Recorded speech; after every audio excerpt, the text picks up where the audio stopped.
আসসালামু আলাইকুম। সারা বিশ্বের মুসলমান বন্ধুদের উদ্দেশ্য নিয়ে আমি বলছি, রাসূলুল্লাহ সাল্লাল্লাহু আলাইহি সাল্লামের হাদিস। রাসূলুল্লাহ সাল্লাল্লাহু আলাইহি সাল্লাম বলেছেন,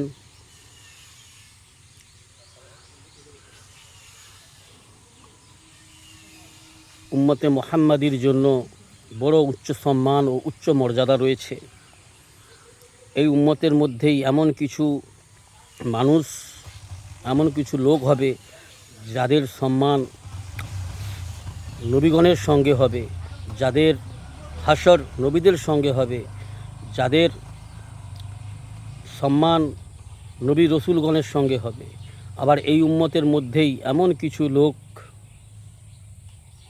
হবে, এমন কিছু লোক রয়েছে যাদের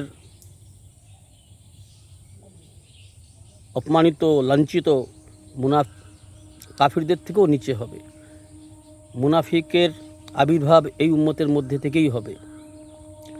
মুনাফিক ঈসাইদের মধ্যে হয় না। ঈসাই যারা, তারা খ্রিস্টান, অর্থাৎ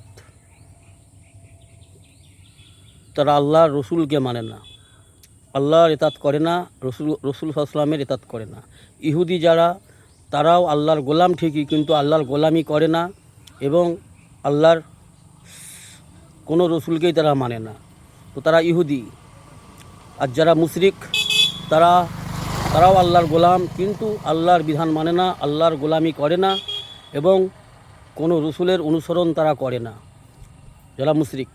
কিন্তু দুঃখজনক বিষয় এইটাই, উম্মতে মুহাম্মাদি নিজেকে দাবি করার পরেও যারা মুখে কিছু, কাজে কিছু, মুখে বলে অনেক কিছু, কিন্তু কাজের বেলায় নেই কোনো কিছু, তো এমন মুসলমান সমাজ, এমন উম্মতে মুহাম্মাদিরাই মুনাফিকের মধ্যে গণ্য হবে।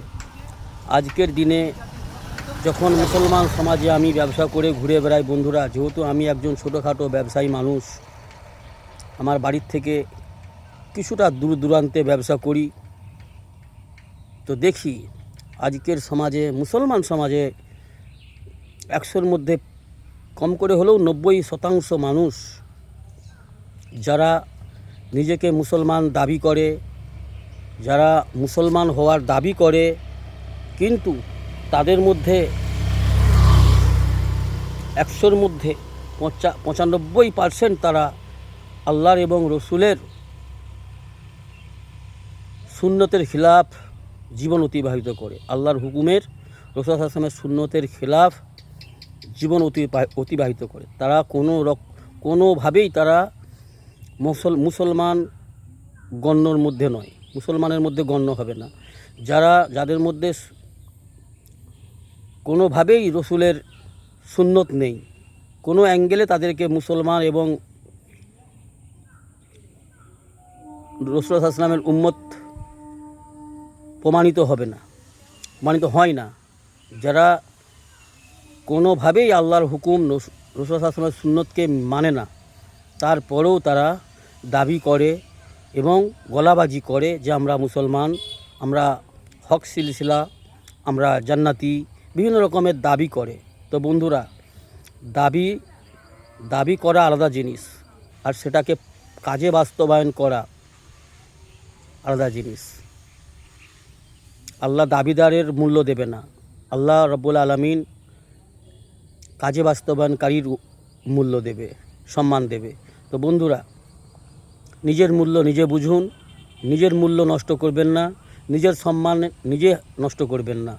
আল্লাহর গোলাম হও, রাসূল সাল্লাল্লাহু আলাইহি ওয়াসাল্লামের ইতাতকারী উম্মত হও, তবেই তুমি সাকসেসফুল, তবেই তোমার দাবি সত্য বলে গণ্য হবে। তোমার দাবিতে তুমি সত্যবাদী তখনই প্রমাণ হবে যখন তুমি আল্লাহর হুকুমকে, রাসূল সাল্লাল্লাহু আলাইহি ওয়াসাল্লামের সুন্নত তরিকায় জীবন অতিবাহিত করবে। প্রত্যেকটা সময়ে আল্লাহর হুকুম রয়েছে, প্রত্যেকটা সময়ে রাসূল সাল্লাল্লাহু আলাইহি ওয়াসাল্লামের সুন্নত রয়েছে। সময়ের হুকুম জেনে, সুন্নত জেনে জীবন অতিবাহিত করা, এটাই হচ্ছে মুমিন মুসলমানদের কর্তব্য। তারপরেও যদি কিছু ভুল ভ্রান্তি আমাদের মধ্যে হয়ে থাকে, আর হবেই, ভুল ভ্রান্তি আমাদের দ্বারাতে হবেই। আর আল্লাহ পাক ওই রকম বান্দাবান্দিকেই পছন্দ করে, যার অজান্তে বা জেনে বুঝে কিছু ভুল হয়ে যাওয়ার পরেও নিজের ভুলকে আল্লাহর কাছে পেশ করে এবং আল্লাহর কাছে ক্ষমা প্রার্থী হয়, আল্লাহর কাছে ক্ষমা চায়, সেই বান্দাকে আল্লাহ মাফ করে দেয় এবং মাফ করে দিয়ে আল্লাহ বড় সন্তুষ্ট ও খুশি হয় সেই বান্দাবান্দির উপর। সেই জন্য বন্ধুরা, অহংকারী হো না, অহংকারী বান্দাকে আল্লাহ পছন্দ করে না। জি, নফসের গোলামি ছেড়ে আল্লাহর গোলামি করো, নিজের মনমানি ছেড়ে রাসূলুল্লাহ সাল্লাল্লাহু আলাইহি ওয়াসাল্লামের সুন্নতকে আগলে ধরো, রাসূলুল্লাহ সাল্লাল্লাহু আলাইহি ওয়াসাল্লামের সুন্নত মোতাবেক জীবনযাপন করো। তাতে করে নিজের মঙ্গল হবে এবং নিজের পরিবার পরিজন এবং নিজের ফ্যামিলির মঙ্গল হবে। সেই জন্য বন্ধুরা, আমার ক্ষুদ্র কথা যদি আপনাদের ভালো লেগে থাকে আমল করুন এবং আপনার বন্ধু বান্ধবের মধ্যে এবং আপনার আত্মীয় স্বজনদের মধ্যে কথাটা ছড়িয়ে দেবেন। আসসালামু আলাইকুম।